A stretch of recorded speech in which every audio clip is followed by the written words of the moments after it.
believe in the planet going green? Yeah, right. Let's all freeze to death. Yeah, that's a real good idea. Let's all freeze to death. Like, do you think we should get oil from our own country? If we need to, yeah. Instead of freezing to death, how about you? Would you rather freeze to death or would you rather get oil from Mexico or whatever? We want to support him because he's given everything away to help this country to come and be self-sufficient, and for us to be able to live a life without suppression and being told what we need to do. Our federal government was formed by the founding forefathers to protect the region, the basin of our nation, not to tell us how to live our lives. And we got a man right now who is lifting up and helping each and every individual before he was taken away, and helping us to live our life the way this country was supposed to be brought forth.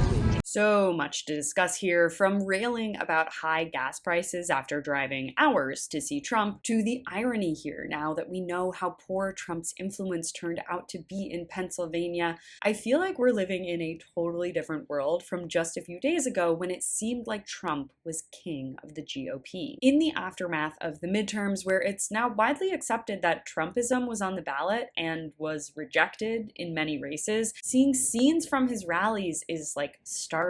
But both of these videos also display something I talked about a lot in the lead up to the midterms. While Republicans rail against high gas prices and inflation, they never put out a plan for what they actually were going to do. And I'll be honest, I didn't really think that that mattered as much as the lack of a plan clearly did, because voters overwhelmingly saw through Republicans' final campaign rhetoric. I have a brochure here he has.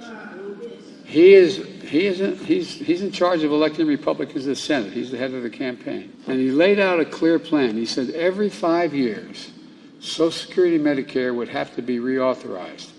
Quote, all federal legislation sunsets, means goes out of existence in 5 years. If the law is worth keeping, Congress will pass it again. So every 5 years, the Congress have to vote to reauthorize Social Security.